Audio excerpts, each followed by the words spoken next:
William Lutz, what is doublespeak? Doublespeak is language designed to evade responsibility, make the unpleasant appear pleasant, the unattractive appear attractive. Basically, it's language that pretends to communicate but really doesn't. It is language designed to mislead while pretending not to. Is it done consciously? Oh, yes, very consciously.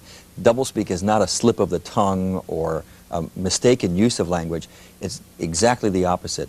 It is language used by people who are very intelligent and very sophisticated in the use of language and know that you can do an awful lot with language. Who's the worst offender? In sheer bulk? Yes. Sheer numbers of examples? The government. If we count government from the local level all the way up to the federal level, I had to stop writing the chapter on government doublespeak. It was going to take over the whole book. But interestingly enough, and this was a revelation in doing the book, about a half a step behind comes business with a tremendous amount of doublespeak. How long has the government been using doublespeak? I think of government as the third oldest profession, and probably from the moment government was instituted, doublespeak came with it. I cite examples from the 5th century BC in Greece, Julius Caesar, when he pacified Gaul. Of course, Nazi Germany thrived on doublespeak. So it's been around for quite a while. When did you first get interested in this? In 1978, I became head of the Committee on Public Doublespeak, and in 1980 I started editing the quarterly review of doublespeak, and that's when I became very interested in it, simply because as editing, I have all the examples of doublespeak sent to me, and so I wade through them all. What got you interested in it? My interest in rhetoric. I did, in my PhD, I did work in rhetoric, and I was interested in rhetoric, and in 1977 I published a textbook called The Age of Communication, which was a little different at the time. I tried to examine the rhetoric of television, radio, the mass media, advertising, taking Aristotle's classical rhetoric and apply it to modern media. And I had a lot of fun doing that, and as a result of that textbook I was asked to join the committee, and I saw rhetoric and language coming all together in doublespeak in an interesting way. Universities also have a problem with doublespeak, don't they? Oh, yes. Oh, I continually bite the hand that feeds when I cite Rutgers, and at least every issue I have an example from Rutgers University. One of my favorite, we don't have a physical education department at Rutgers. We have a department of human kinetics. Why? Well, I also point out in my book that people in physical education have come up with all of these different terms because they've gone professional. They now have their own journals, so they have their own academic jargon. And as the dean at Minnesota, who wanted to change the name of his physical education school, said, we're not taken seriously unless we have a name like this. We can't get the grants. We can't publish the articles. How long have you been at Rutgers? Since 1971. What do you teach? I teach a variety of courses in the English department, but I teach rhetoric, linguistics, and some Victorian literature. And I also teach a survey course that's required of all students. We start with the Iliad and the Odyssey and work our way up. Is there any example in history, I mean ancient history in literature, of doublespeak? Yes, one I cite just as a passing example is Thucydides in the 5th century BC in the Peloponnesian War. During the war there was a very vicious civil war in Athens at that time. And Thucydides points out that at that time the very language itself became corrupted to their own ends. Acts of cowardice became acts of great bravery. Traitorous deeds towards friends became patriotic acts, and he cites the whole list. And it's interesting that Thucydides cites this corruption of language as the ultimate in horror that occurred during that civil war. Do you ever personally find yourself using doublespeak? Oh, yeah. When I was head of the department, I had to engage in doublespeak. You have to write recommendations. You have to write personnel evaluation forms. I had to pitch for more money. And so you use the doublespeak of bureaucracy as anyone else. If I were a bureaucrat who would function within the bureaucracy using straight language, I wouldn't be taken seriously.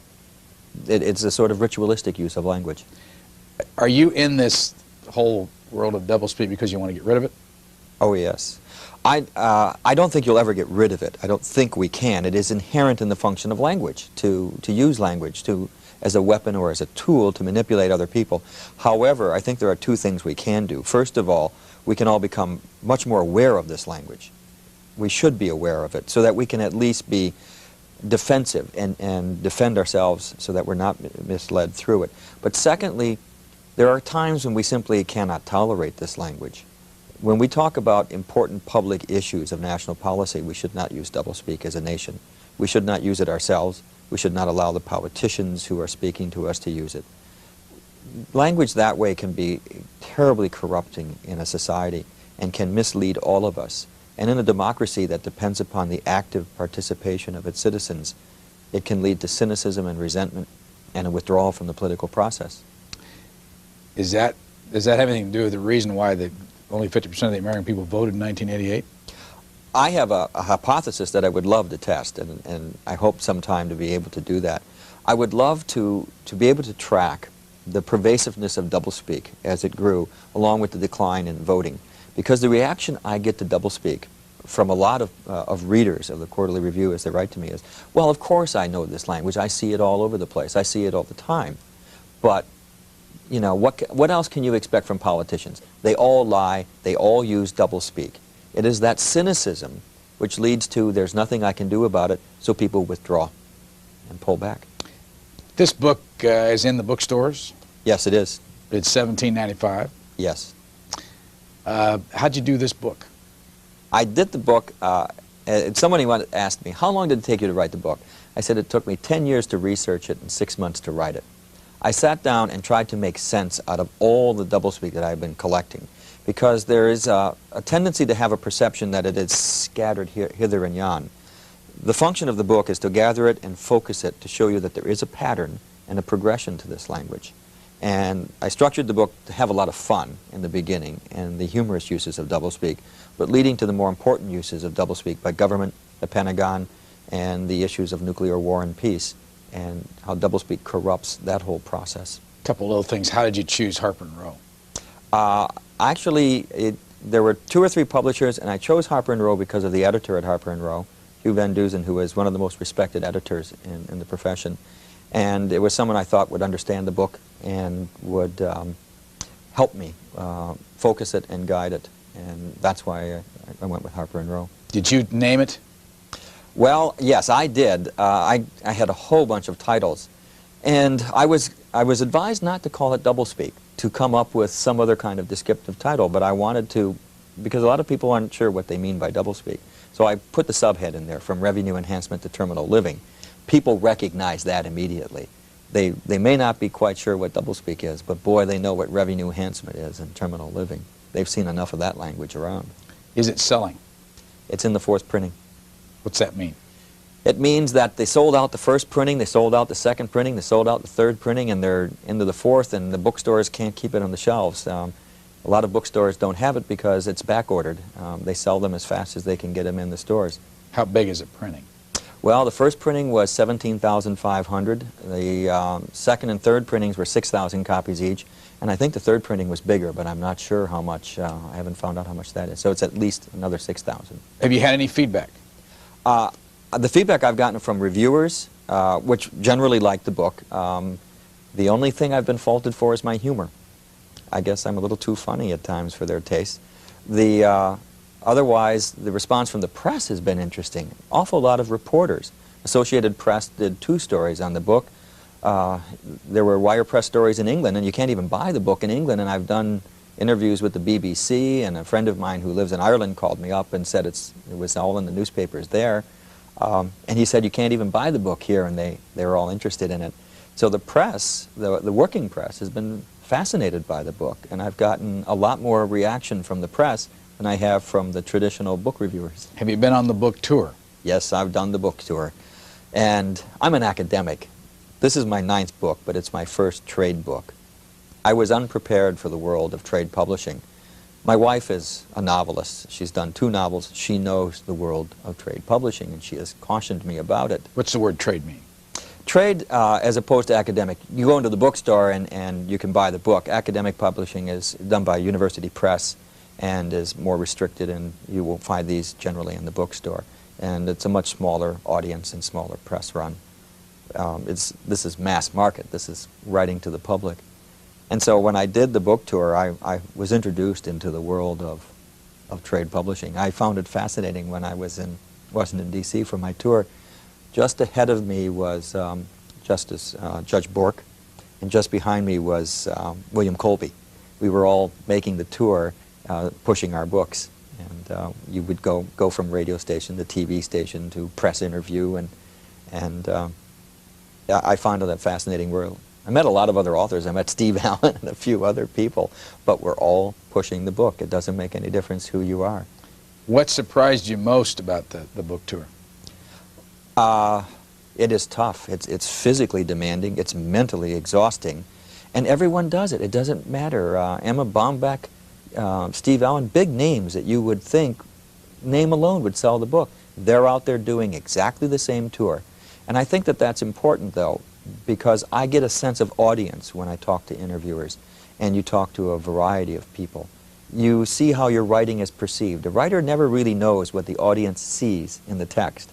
So every time I went in, I would be asked something about the book that I hadn't even thought about, or something that I didn't think was significant or important or particularly interesting. I had just put in there for whatever reason. They thought was the most fascinating thing and zeroed in on it. What's the most often asked question? The chapter on food and food doublespeak. Everyone goes after that one about, is it true that you can put sugar-free on a product and still have sugar in it?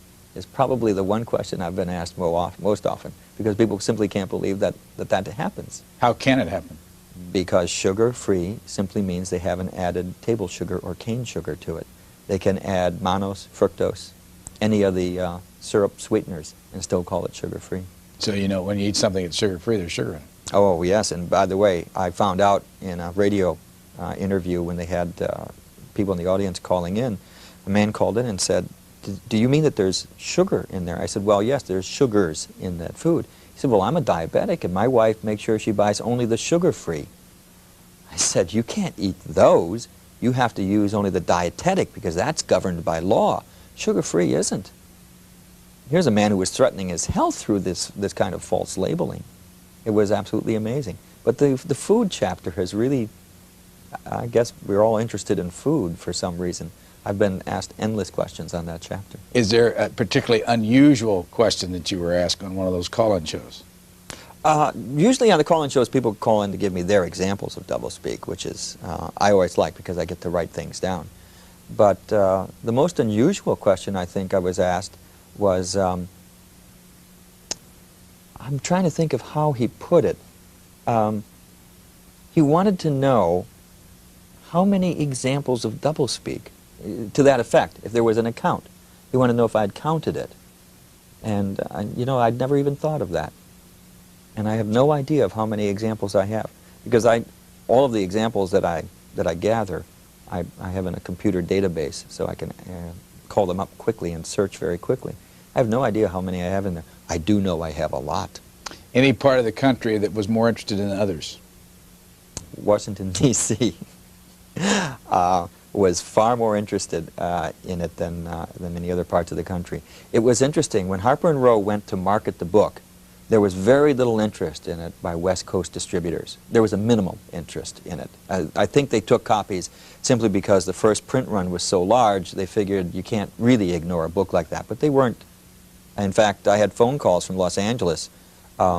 George Carlin uses a lot of the doublespeak in his routines, and he always credits me.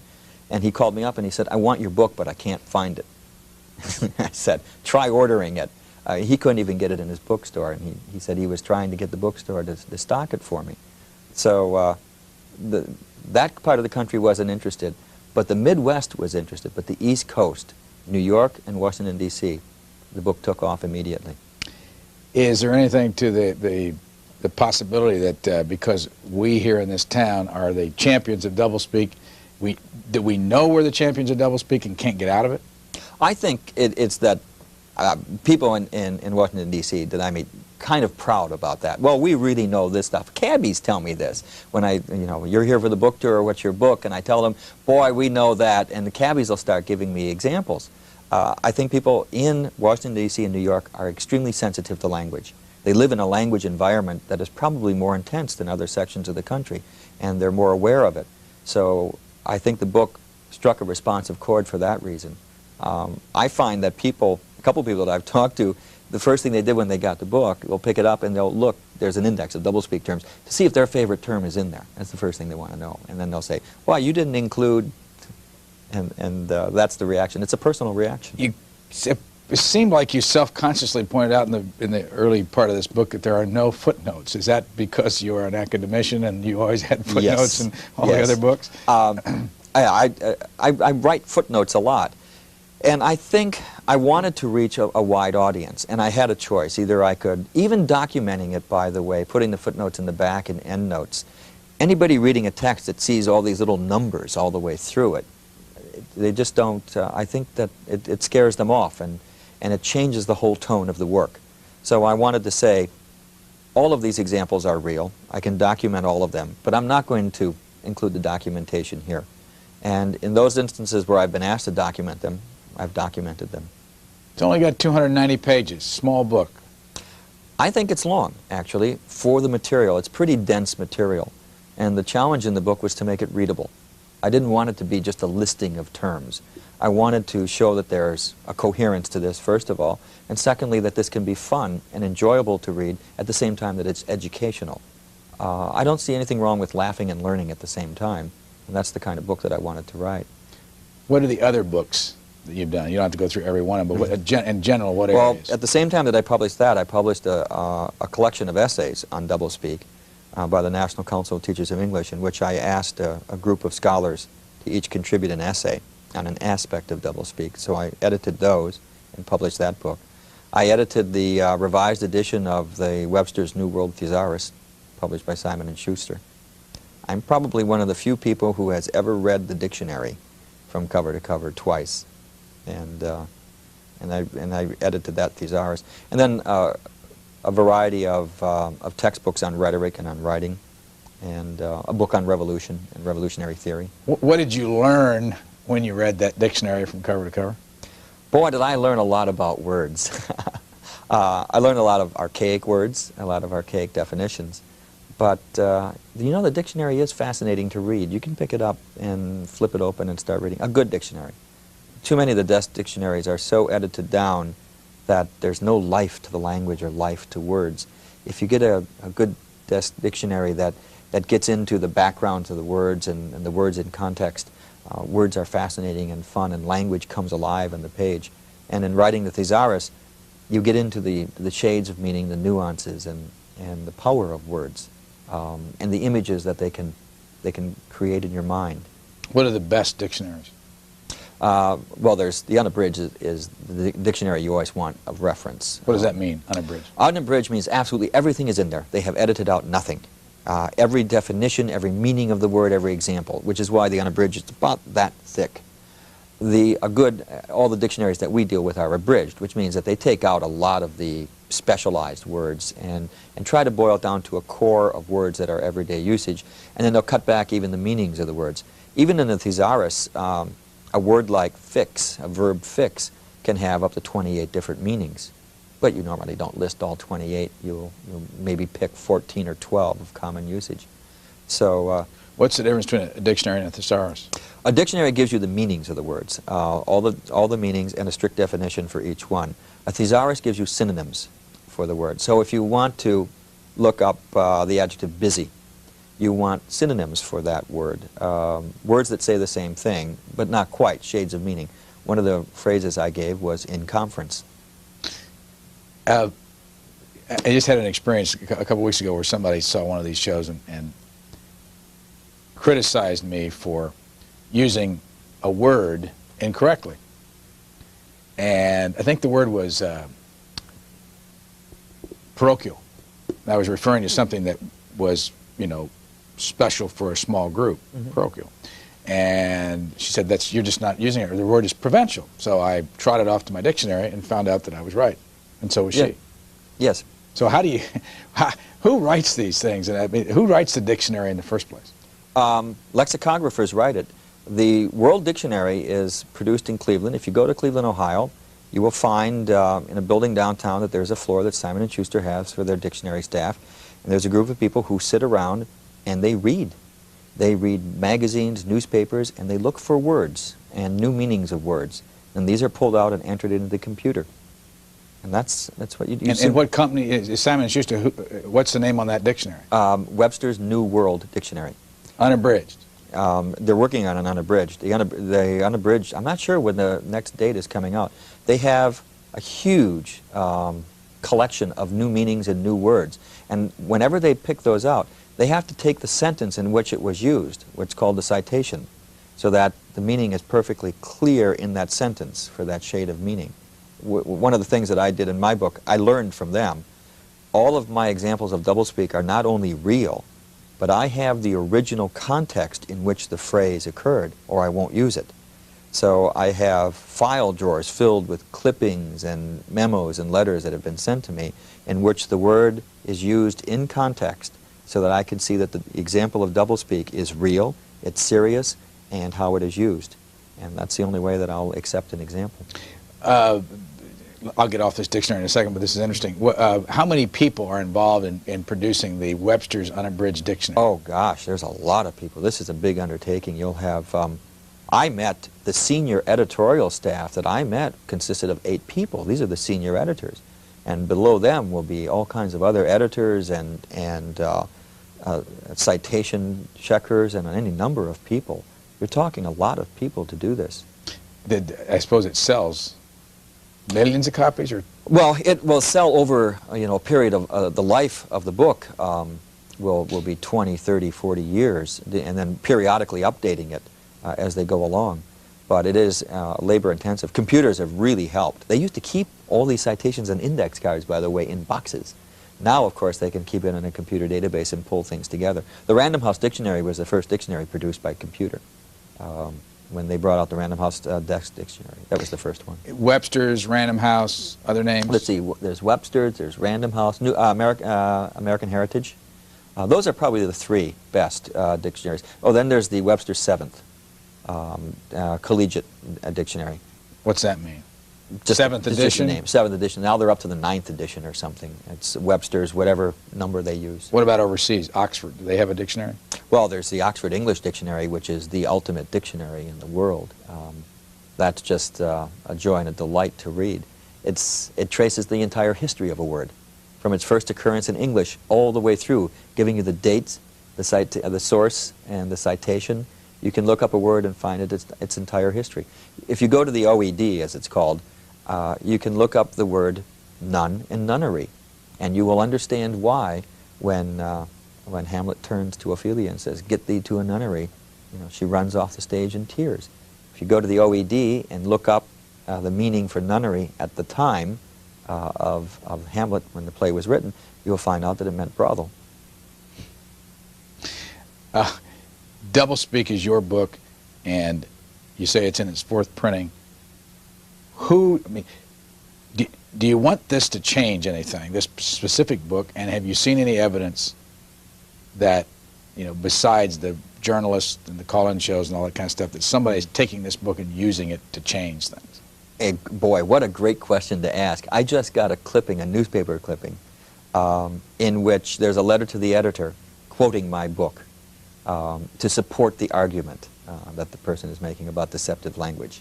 So, as my mother said when she sent me this clipping, she ran across it and she said, "Somebody bought your book and read it, it seems."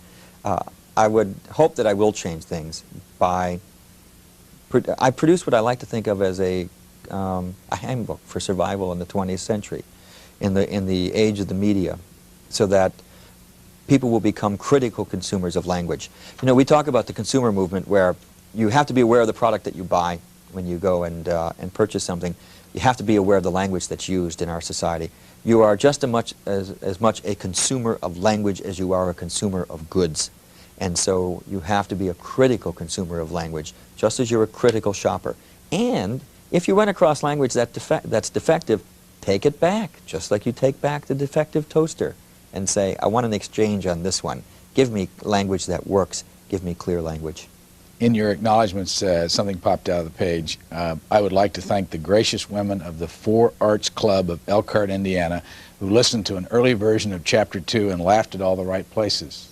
Tell us more. Oh, that was, I had been interviewed on the Today Show, and a woman called me up from Elkhart, Indiana, and said that they had this club and they would love to have me come and talk. And I said, I'm really too busy. But they were so nice, I finally gave in and went and had an absolutely wonderful time. The Four Arts Club in Elkhart, Indiana, by the way, is very impressive. It's a very large group of women who are dedicated to the arts. They have their own arts center, and they work very hard at supporting the arts and do a very, very good job of it. And I was their luncheon speaker. And I was in the midst of writing this book, and I had no idea of my audience, who was reading this and would be responding to this, and that's very difficult. So I took along Chapter 2, and I read a chunk of Chapter 2 as my talk. And I apologized. I said I should probably give you a prepared talk of a particular kind, but I would like to read this. And they did indeed laugh, and then afterwards, as part of the luncheon, there was a reception line where I met each one of them, and they each thanked me for coming. And the audience was 200 or 300 people, by the way. But they were so wonderful in telling me what they thought of what I had just read from this manuscript, what they liked about it, what they didn't like about it. So I was really gracious to them. Here's what Chapter 2 is all about. Therapeutic misadventures, the economically non-affluent, and deep-chilled chickens, the doublespeak of everyday life. Everyday living, excuse me. What is a therapeutic misadventure? I will tell you the incident, and then you can figure it out. In 1982, during a cesarean operation, the anesthetist turned the wrong knob and killed the mother and child. The hospital called this a therapeutic misadventure. 3 weeks ago in Los Angeles, according to the Los Angeles Times, in a series of incidents that the pathologist called incredible stupidity and incompetence, the surgeons killed the patient. It included slitting the patient's throat during surgery. This was called a therapeutic misadventure. How about economically non-affluent? That's what the president of the City University of New York called the poor students attending the City University. They came from economically non-affluent families. Deep-chilled chickens. Frank Perdue filed a complaint with the Department of Agriculture that his competitors were selling frozen chickens as fresh. And the Department of Agriculture investigated and said, no, granted the chickens are packed in ice at a temperature of 28 degrees Fahrenheit. These are not frozen chickens. These are merely deep-chilled chickens and can therefore be sold as fresh. I suggested that we pack the same Department of Agriculture bureaucrats in ice. When they hit 28 degrees, we might ask them if they're deep-chilled or frozen. You point out that there may be as many as 1 billion people in the world that speak English. Yes. That's the estimate is 750 to 1 billion who speak English as a first or second language. Why English? It's become, it's simply from both the British Empire, and then we replaced the British as the dominant economic and political force in the world. And it's natural in history that that nation which has the greatest political and economic influence, that language is adopted by all people in the world. Rome had the same function, Latin functioned the same way. And so if you saw the story of English that McNeil did, Robert McNeil did, he has the great episode where he goes to the shipyard in Singapore. And you have a shipbuilding yard in Singapore where the people ordering the ships are from Japan, they're Japanese. The workers are Singapore natives. The financing is coming from Hong Kong, and somebody else is from the United States has an interest in it. They all speak English, everyone. It's the one language that they can all share, so they don't have to worry about other languages. So it's become what's called by linguists the lingua franca, the language of trade and commerce in the world.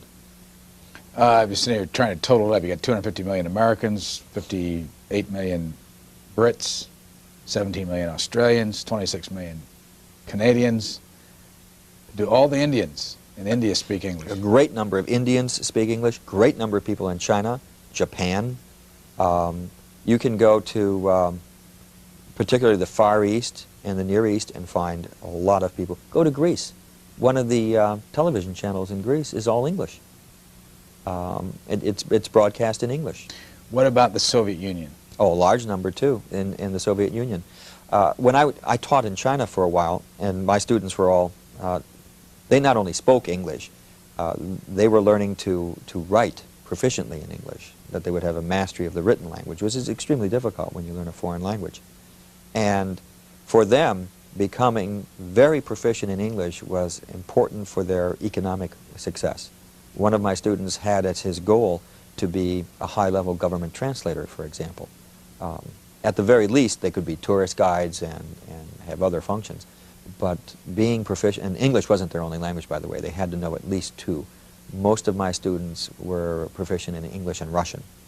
But for them, English was extremely important, and many of them wanted to be able to study in England or America or a similar country, and proficiency in English would allow them to do that. Did you ever study another language? Oh, yes. My minors as an undergraduate were Latin and Greek, and then I also learned some German as a reading language for my doctorate. Is English easy or difficult?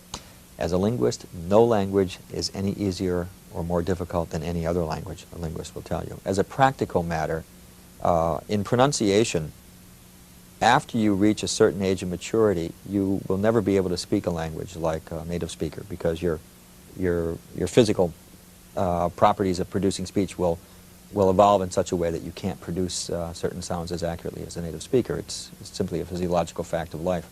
But you can still learn that language. What you really learn when you learn a language, and this is why you should learn a foreign language, you learn a whole different way of looking at the world. It's tied in with doublespeak. Language is a way of perceiving reality. It's the only way we have of looking out there, seeing something, and turning to another person and saying, this is what I see. Now, we can both look out there, and you can say, I see a pre-dawn vertical insertion, and I can say, gee, I see an invasion. But it's through language that we talk about this reality, and we give some kind of means of expressing that reality. When you learn a foreign language, you will learn a slightly different way of looking at the world and interpreting that world. Chinese is fascinating because Chinese, it's so different from English. The Chinese don't have pronouns. They don't have gender in their pronouns. It is impossible in Chinese to say, well, my son, he is going. They just don't have that. They don't have is going, what we call the present progressive tense. It does not exist in Chinese. The verb tense becomes different. Number becomes different. English is, we have singular and plural, and we never even think of that. Plural is defined as two or more. In many languages, plural is three or more. There's single, dual, meaning just two, and then plural, which is three or more. It's a different way of seeing things and dealing with things, which is why it's always interesting to learn another language. Although I do think at times that doublespeak is in a different language, but probably doesn't qualify as a foreign language. At the beginning, again at the preface, you quote George Orwell. And the reason I mention this is because in Appendix C, you give the list of recipients of the George Orwell Award for distinguished contributions to honesty and clarity in public language. Talk about that in a second. George Orwell, From Politics and English Language, 1946. Most people who bother with the matter at all would admit that the English language is in a bad way. Orwell's throughout this entire book. Why did you pick him? Well, Orwell in these two works, his essay, Politics in the English Language, and then really giving full-blown thought to that essay in his novel 1984, addressed the importance of language in society and the control and manipulation of language to control and direct society. I think the most important point in 1984 is that power grows not out of the barrel of a gun. Power grows not out of the thought police and rule by terror. It grows out of the power of language in that novel. The revolutionary act committed by Winston Smith right at the beginning of that novel is to keep a diary. In keeping a diary, any person who keeps a diary uses language to communicate with the self. You're talking to yourself and you're thinking through words about the world around you and about how you feel. That's why diary is such a revolutionary act in 1984, because you are reasserting personal control over language. Then at the end of the novel, to parallel that scene, when Winston Smith has been found out and O'Brien, his torturer and guide, says to him, "What is reality? Reality is not external. Reality exists not in the mind of the individual, which soon perishes, but in the mind of the party, which is collective and immortal. What the party says is reality is real." And how else can the party do that? Except by language. Party has taken control of language and has taken it away from the individual. And that's the power, because those in power who control language control the way we see the world. Let's talk about political parties just for a second. Let me name three for you and tell me which one is the worst abuser of doublespeak. The Communist Party, the Democratic Party, or the Republican Party in history. I would say, I'd give them all three. They're right in there by the nature of politics. I would say that the Communist Party would be leading the other two simply because under the time of Stalin and others, language was used to justify, mass murder. Murder of millions of people, exactly the same as the Nazis did. Use a language to justify murder. But as we see, any politician in power starts using doublespeak. The Democrats did. Right? I love Jimmy Carter's comment on the failed raid to free the hostages in Iran. He called it an incomplete success. He did that without even thinking about it. He was just automatically using that kind of language. But we had used language in Vietnam to justify our actions in Vietnam. The Republican Party, once attaining power, has used doublespeak to justify and explain and silence their critics. But I don't see that as being different from any other politician. What Orwell says in Politics in the English Language is, it is clear that the corruption of language ultimately has political and economic causes. Who are your favorite people in the world that have used language over the years that you think use less doublespeak than a lot of the others that are in this book? I'm not sure about less doublespeak. I think more of people who were aware of the power of language and how to use it, and use it effectively. Or maybe I should ask you, who are the straight shooters? Who are the people that you say really give it to us straight? And hit you between the eyes? Boy, that's a tough question, because the closest I could come would be, right now, Colin Powell, for his explanation of the war, my term, in Panama. There have been a few politicians who have been quite blunt. Senator Moynihan can, when he chooses to be. He can also use doublespeak, but he can be pretty blunt when he wants to be, and pretty forceful. There are a few people in Congress and the House of Representatives who, when they choose, can be quite blunt. What I find interesting about that use of language, those are people who are very conscious of when it is the ritualistic doublespeak that they're going to use, and when they think they can achieve more by using blunt language. So they can turn it on and turn it off. John Kennedy understood the power of rhetoric. This isn't to say he didn't use doublespeak, which he did, but he understood that language had the power to move us and to inspire us and to set a public agenda and define ourselves as a nation. And we haven't seen such language in quite a while. Harry Truman was probably the bluntest speaker we ever had as a president, for not caring about the consequences. He would just say. And I think we have looked back on him now and said, boy, he really was pretty straightforward. I have a rule about presidents and presidential speeches. I do not watch them when they are given. I read the text of the speech first. Then I watch the speech, so that I am not influenced by all of the visual trappings that go with the speech. And if you look at the words in the page, you'll get a quite different message, quite often, than the message you'll get from the visual image. I did that with Oliver North's testimony, which comes across quite different on the printed page. Harry Truman's comments now seem blunter than ever when read on the printed page.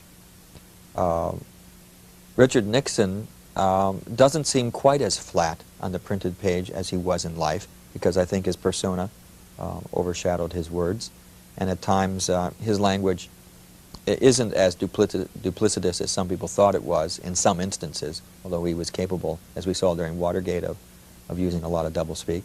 So there's always a mixture of language, because anyone who reaches any position of power must either instinctively or knowingly know how to use doublespeak, and know how to use it at a certain time and when to turn it on and off, and to what degree. You can simply track that in anyone in the rise to power. I'm trying to think of the great Spencer Tracy movie. It's a classic film where he's running for president. He's the ordinary man who gets caught up in the presidential race, and he becomes a national hero. And one of the things they do in the movie is show that as he moves closer to getting the nomination, he starts using more and more of what we would call doublespeak, until finally there comes the scene at the end of the movie when he gets so disgusted with what he has become that he quits the race, and will, even though he has by this point become a shoo-in for the nomination, if not the election, he just quits it. But the movie has traced the compromises that he makes through language in order to achieve it. And I think that the American public believes that in order to get that far, you have to sell off so much that there's not much left at the other end, and that is reflected in the language that you use. When you write, where do you write? I have, fortunate to have my own little study. I have one. I'm on one side of the hall. My wife is on the other side doing her next novel. And I have a computer and sit and write, trying to do as much as I can. I have a rule about writing, which I discovered when I wrote my dissertation, that you never write a book. You write 3 pages, or you write 5 pages. Otherwise, I put off writing my dissertation for a year because I couldn't think of writing this whole thing. And then I discovered that you don't write a book, you write 3 pages. And I had put off doing this book for quite a while, and my wife said, "You've got to do the book." And I said, "Yes, I'm going to." Just as soon as and of course I did every other thing I could possibly think of before that. And then I realized one day that she was right, I had to start writing, but I was thinking of writing a book. Every time I start a book, I go through this. So one day I sit down and I say, I'm going to write 5 pages. That's all. And when I'm done with 5 pages, I'll reward myself. And so I do the 5 pages, or the next time I'll do 10 pages, or whatever number of pages, but I set a number of pages. And after a period of time, you have a manuscript. Do you write a lot at one time? It depends. When I was writing that book, I came downstairs and said, gee, I just did 28 pages, which is a phenomenal amount of writing. But I hit a section where it just really flowed. And I always begin a writing session by sitting down and rewriting what I wrote the previous day. And that's the first thing. And it does 2 things. First of all, it makes your writing a little bit better, because rewriting is the essential part of writing. And the second thing is get you flowing again, get you back into the mainstream. Truman Capote once gave the best piece of advice for writers ever given. He said, never pump the well dry. Always leave a bucket there. So I would never stop writing when I ran out of ideas. I always stopped when I had something more to write about, and I would write a note to myself, this is what I'm going to do next, and then I stopped. The worst feeling in the world is to have written yourself dry and then have to come back the next day knowing that you're dry and not knowing where you're going to pick up at this point. Do you write at home? Yes. All the time? Yes. And where is home? It's in a little town called Haddon Township, New Jersey, which is right outside of Philadelphia. Is there a certain environment, late evening, early morning, dark room, all those things that make it easier for you? There is an environment, that's true. I once wrote an essay on this, by the way. I was asked to contribute to a book called How I Write, and they asked a group of writers to describe it. And in writing about how I write, first time I ever thought about it, I realized that there is a ritual that I engage in writing, and I think every writer does. You have to have a certain environment. I like my office, and it has to be clean. When it gets too messy, I can't write, so I'll spend a day cleaning it up. And then, generally, I have to start either in the morning or in the late evening, one or the other. The middle of the day seems to be a bad time for me. I'll waste a lot of time in the middle of the day. But I can write late at night, or I can write early in the morning, get up and get started. My wife writes very late at night. I mean, she's the person who says, it's 2 o'clock, it's time to start writing. And she can write from 2 a.m. to 5 a.m. It's absolutely amazing. How did you two get together? When she published, she had been a graduate student in the English department when I was chairman. And after she published her first novel, she'd given me a copy, and you know, was a former graduate who had gone on to success, and I'm quite proud. And so I asked her out to dinner, and a few years later, we were married. And is it two writers together? Does it work? she says it doesn't. And she said, why did I ever marry a writer? I know I should have never married a writer, because she's a novelist and she creates, you know, and the creative process for writing a novel is quite different from writing nonfiction. I've learned an awful lot about writing, and I've learned an awful lot about literature from her, from watching her write and watching the creative process at work. And when she goes to writing conferences, and sometimes I go with her, and there are other writers, novelists there talking, and they all talk the same way. To watch a novelist write a novel is tremendously impressive. I don't think I have ever appreciated as much the creative act as that. To create a world, to create people that are real in a novel, and these people, as she explains to me and to her students in her creative writing classes, what you see in the novel is about 1/10 of what the novelist knows about these people in this world. She could tell you absolutely everything there is to know about these characters, where they went to school, what their favorite foods are. That may never be in the novel, but she has to know these people that well in order to write about them in a novel, and a novelist knows that. And so a lot of her writing will be, she has a couch in her office, and she'll just be lying on the couch 2-3 hours, because it's just, there's the gestation period going on of these people coming to life, and then she'll write for a while, and then she'll go back to thinking. And to watch this process, boy, that's a piece of cake for me to write. I mean, this is nothing, and I wouldn't want to be a novelist for anything. There's too much pain and suffering and just damn hard work in writing a novel. In the liner notes, it says, quote, Bill Lutz is the 1990 George Orwell. Larry King. Which Larry King is that? That's Larry King. Larry King. I was on his show twice, and we had a lot of fun in doing the book. And when the book came out, I had sent him a copy, and he was kind enough to give me that blurb. But in the first time I was on his show, we spent 2 hours going through Doublespeak and with people calling in and that, and he really enjoyed it. The reason I ask is that I want you to go back to the George Orwell thing, because we want to talk a little bit about the awards and the time we have remaining. Who was George Orwell? George Orwell was a British essayist, reviewer, critic, novelist who published the now classic novel 1984. But in 1947, he published Politics in the English Language, an essay which, by the way, is the most reprinted essay in the English language. It's just endlessly reprinted, in which he warned about the corruption of thought through language. The examples he used all came from Stalinist Russia and Nazi Germany. He had, during the Second World War, served in the British Ministry of Propaganda or Information, and was introduced to the inside of the propaganda process. And he wrote 1984 as a novel of the future in which, given the growth of the power of communications and the sophisticated use of language, totalitarian governments would base their power upon the control of minds through language. And he really believed that. When did he die? He died in 1948 of lung disease. You think he would have, if he'd lived, he'd have been surprised about two things. One, the popularity of 1984 as a novel, and two, what actually happened in those totalitarian governments in 1989.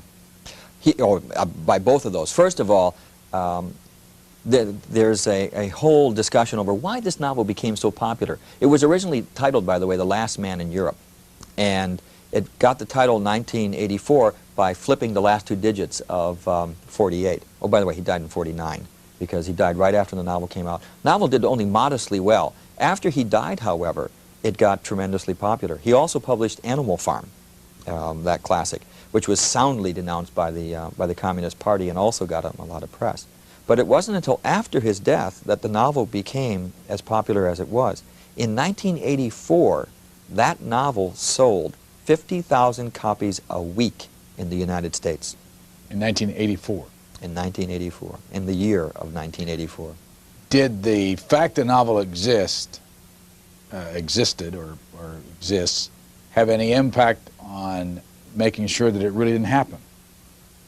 Well, during 1984, there were, of course, a flurry of conferences and discussions about, has the world of 1984 come to pass? And, of course, there were people who said, no, look, we haven't. And on the other hand, people said, oh, yes, it has. That's a judgment call. I think that in some ways it's far worse than the world that Orwell envisioned. On the other hand, it's not as bad as he envisioned.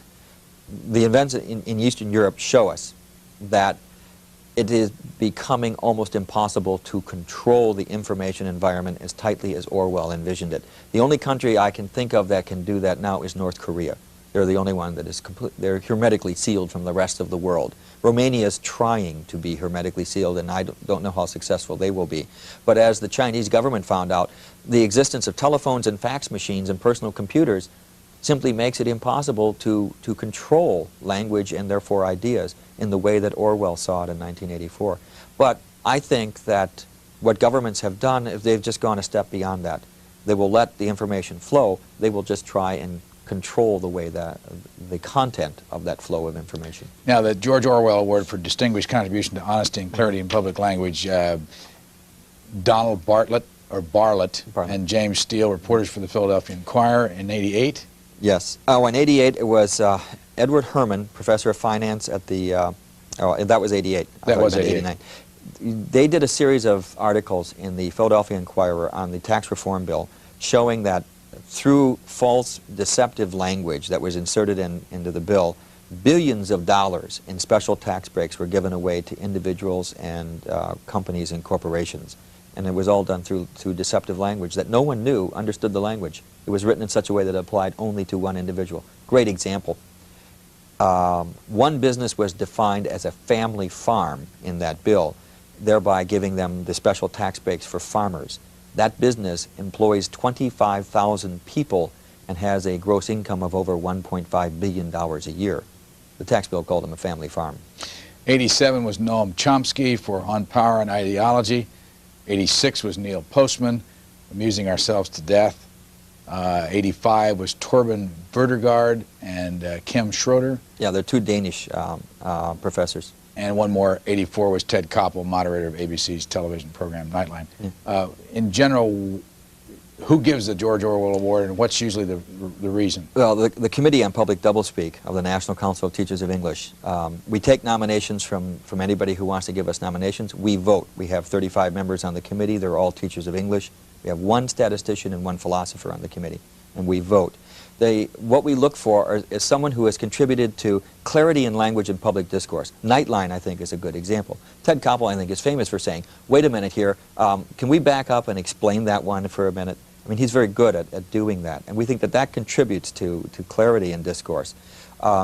We gave it to Bartlett and Steele because of revealing that intricacies of that tax law were needlessly done, and that the language was deliberately opaque to give special tax breaks to a lot of people and corporations. That's tens of billions of dollars worth. We think that that's important, that people know about that this language is being used to take money out of their pockets because somebody's going to have to make up for that missing tax revenue.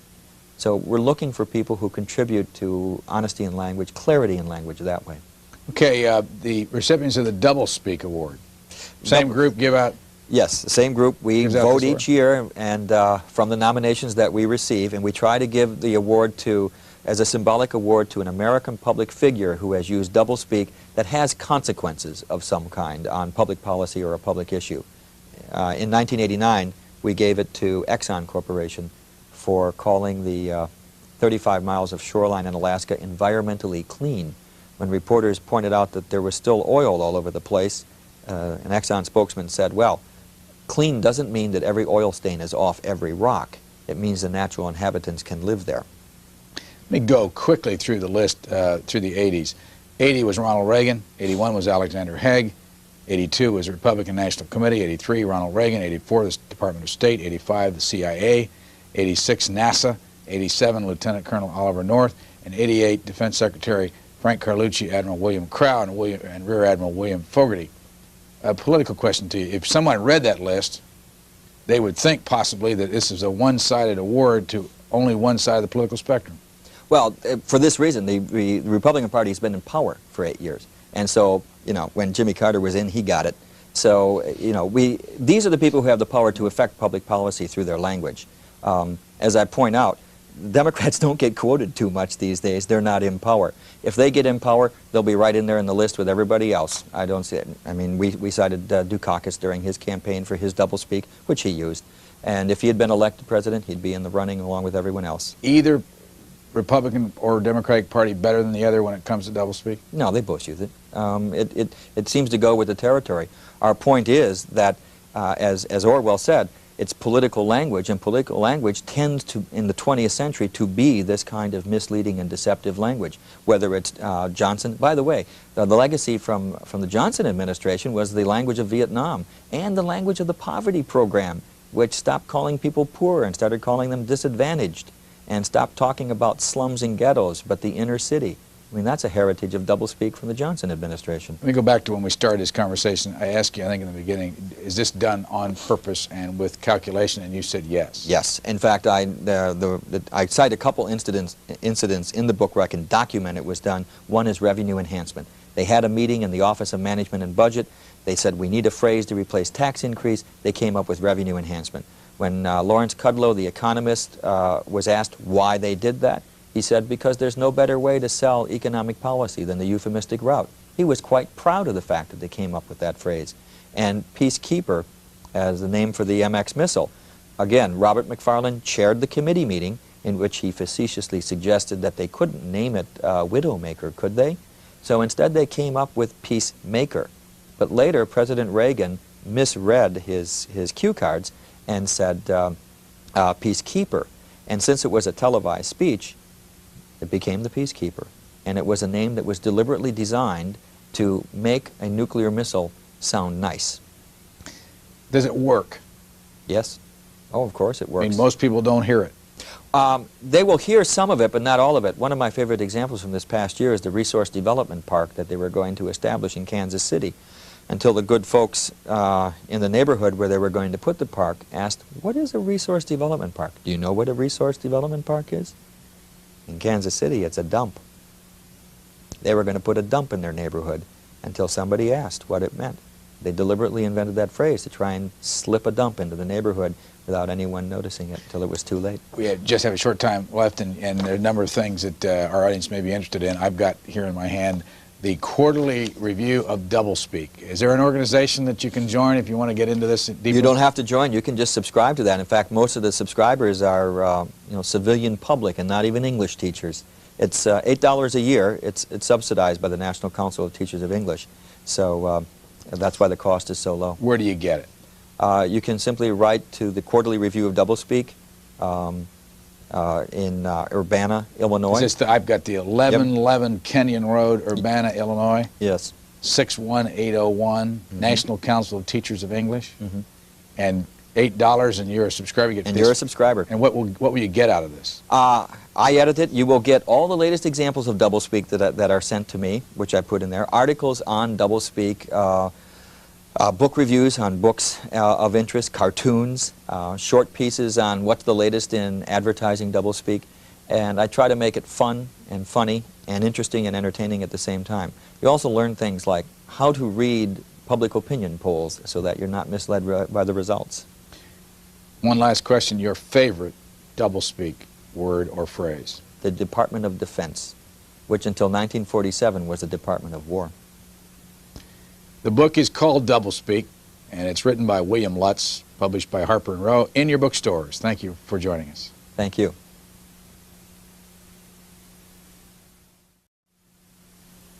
William Lutz, what is Doublespeak?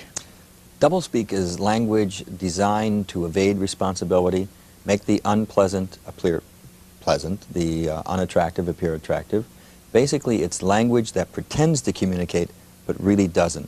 It is language designed to mislead while pretending not to. Is it done consciously? Oh, yes, very consciously. Doublespeak is not a slip of the tongue or a mistaken use of language. It's exactly the opposite.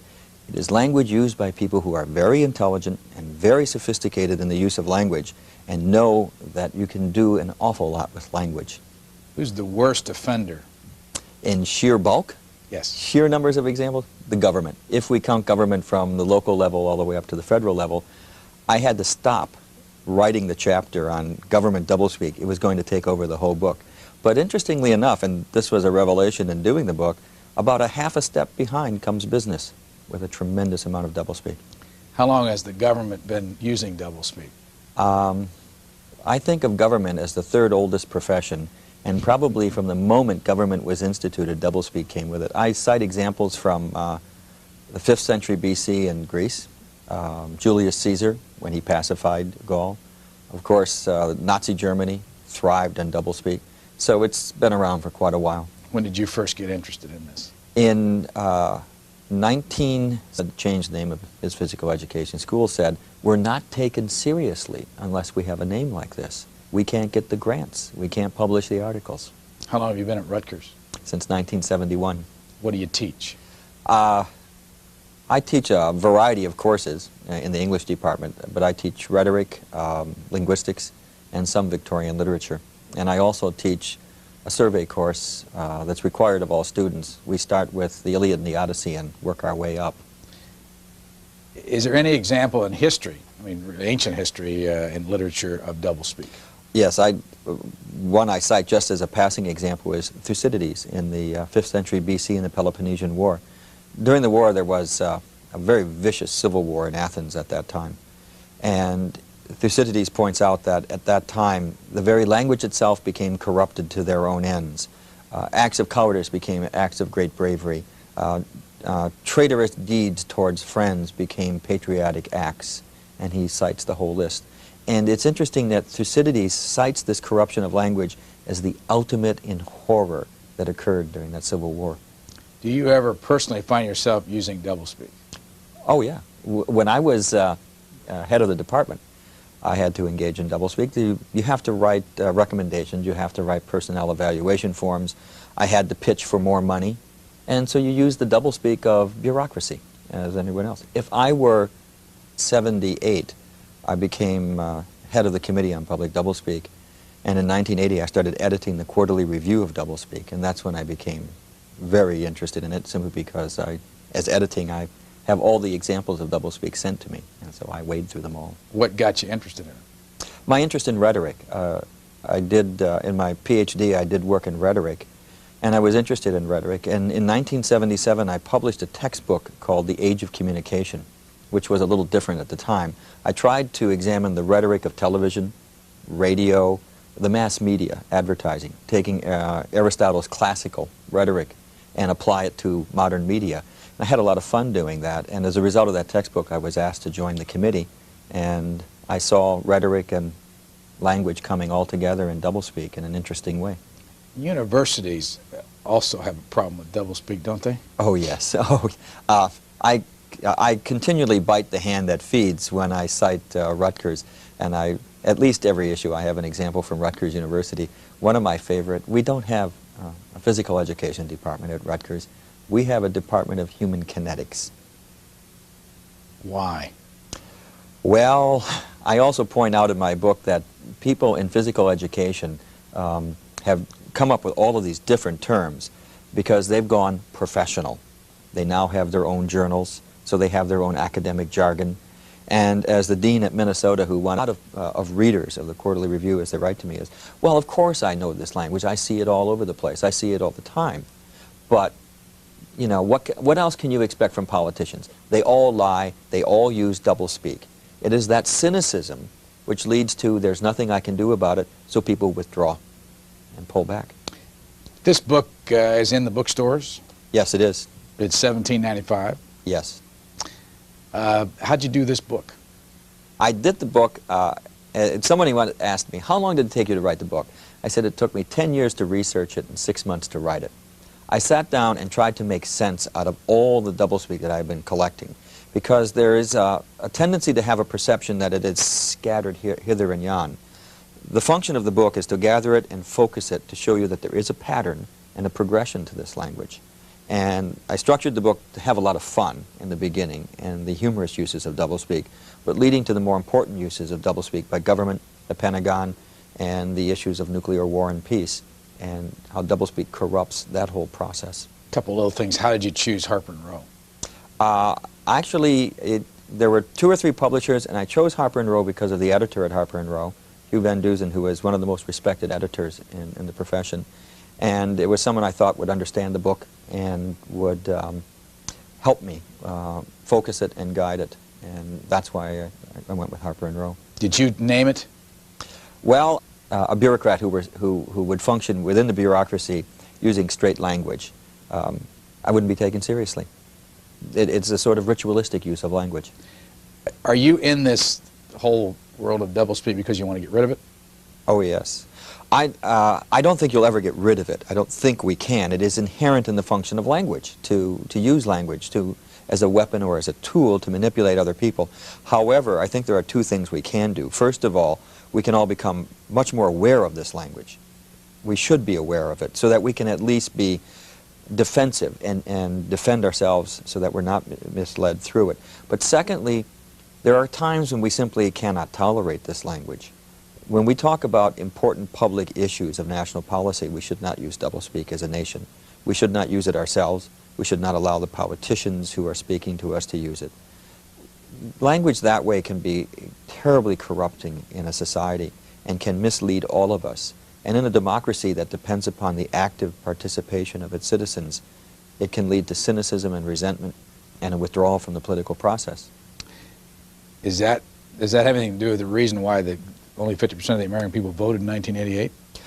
I have a hypothesis that I would love to test, and I hope sometime to be able to do that. I would love to be able to track the pervasiveness of doublespeak as it grew, along with the decline in voting. Because the reaction I get to doublespeak from a lot